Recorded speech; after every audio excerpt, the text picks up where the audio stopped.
BJP seat देती? बिल्कुल नहीं। बीजेपी डरती है संगठन से। अगर आपके पास, आप सक्षम है, आपके पास संगठन है, बीजेपी आपके पास नतमस्तक होगी। आपके पास संगठन नहीं है तो देखा था लाइव चल रहा है। ओहो, नीचे लाइव चल रहा है। लाइव चल रहा है। कैसे की चला? नहीं, क्या हो गया फिर इसमें? तो बीजेपी संगठन, अगर आपके पास मजबूत संगठन है, आप देखिए, हमारे पास एक एमपी थे बिहार में, हमारी पार्टी टूटी, हम लोगों का सारा घर खाली हो गया, सब कुछ हो गया। हमारे नेता अकेला आदरणीय चिराग पासवान जी एमपी थे। इतना संघर्ष किया हम लोगों ने, इतना संघर्ष किया। उसके बाद आज हमारे पार्टी के पास 5 एमपी है, 19 विधायक हैं, और भी राज्यों में जैसे नागालैंड है, वहां पे 2 विधायक हैं, आप झारखंड में 1 विधायक है, आपका अभी अरुणाचल में हमारे काउंसलर जीत के आए हैं। तो पार्टी का विस्तार ही हो रहा है। अभी यूपी में जिस प्रकार से पार्टी लगी हुई है, तो दिल्ली में भी सेम, अभी 27 में यहाँ है निगम का, और वहां है विधानसभा का यूपी में। तो हमें 27 में, देखिए निगम पार्षद का बहुत बड़ा चुनाव है। दिल्ली के अंदर जो निगम पार्षद होता है वो और राज्यों के विधायक के बराबर का होता है, क्योंकि यहाँ पे विधायक निगम को फंड बहुत है।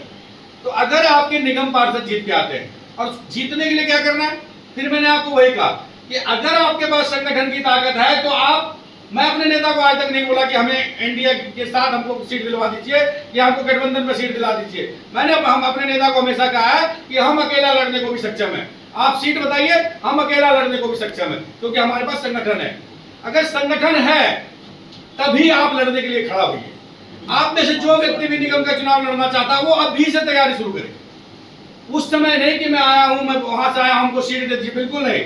जो व्यक्ति अभी से तैयारी शुरू करेगा, जो व्यक्ति संपन्न होगा, जो व्यक्ति सदस्यता अभियान करेगा, जो व्यक्ति बूथ तक चला जाएगा, वो अपने एक बूथ 10 बूथ बनाएगा, हम लोग भी उसी का नाम आगे भेजेंगे कि सर ये 10 अपना बूथ, एक बूथ 68 से 70 बूथ होता है।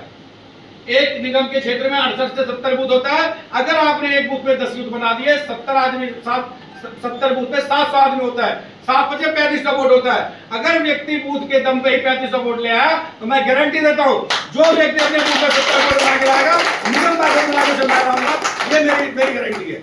1000-2000 वोटों के लिए आपको हारने नहीं देंगे, क्योंकि मेरे इतने यशस्वी नेता है, मेरे पास इतना यशस्वी तीर है, ब्रह्मास्त्र है चिराग पासवान जी के तौर पे, कि जिस भी क्षेत्र में चले जाएंगे 1000-2000 वोट से आप हारेंगे नहीं, आप प्लस हो जाएंगे। तो हमारे पास चिराग पासवान जी है कि आज इनकी लोकप्रियता को नापना और समुद्र की गहराई को नापना बराबर है। उनके टाइप का एक भी नेता दिखा दीजिए देश में जो मेरे नेता के बराबर का एक कण भी हो।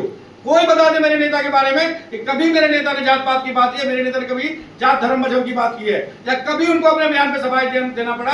आज तक चिराग पासवान जी ऐसा एक शख्स है जिनको कभी अपने बयान पे कोई सफाई नहीं देना पड़ा है। और हम लोगों के अभिभावक, हम लोगों की जो पार्टी के संस्थापक थे आदरणीय रामविलास पासवान साहब, ऐसे नेता का नाम हमारे साथ जुड़ा हुआ है कि किसी भी देश के किसी भी कोने में चले जाइए और कह दीजिए हम लोग रामविलास पासवान साहब की पार्टी से आए, हर व्यक्ति सर झुकाएगा, हर व्यक्ति सम्मान करेगा, क्योंकि हम लोगों के अभिभावक आदर्श पार्टी के, उनके ऊपर आज तक 1 रुपये का कोई माइक लाल 50 साल लगा पाया, उन्हीं के सबूत, उन्होंने हमें एक चिराग दिया है जो पार्टी के राष्ट्रीय अध्यक्ष है और भारत सरकार में केंद्रीय मंत्री है, और उनपे भी कोई 1 रुपये का दाग नहीं लगा सकता।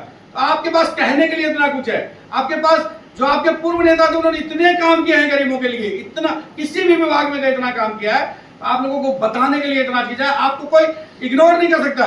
दिल्ली की राजनीति में लोजपा रामविलास को कोई इग्नोर नहीं कर सकता, क्योंकि आपके पास संगठन है। संगठन की तो मिली ना एक सीट, चाहे एक सीट हमें ऐसी ही मिली थी, लेकिन हमने अपनी ताकत लगाई और वहां 51,000 वोट लेके आए। इसी हेलीकॉप्टर पे 51,000 वोट लेके आए, जहां बीजेपी 36,000 से 42,000 सारी थी, हम लोग 36,000 से आ रहे हैं। अगर हमारा कैंडिडेट थोड़ा सा और एक्टिव होता तो आज हम लोग वो सीट भी जीते होते। 100% का जो हमारा स्ट्राइक रेट था वो बरकरार होता है। दिल्ली में एनडीए की सरकार है, हम लोग एनडीए में है, तो इसीलिए हम लोगों को सीटों को चयन करना है कि किस सीट पे हम आसानी से, किस पूर्वांचल के सीट पे हमारी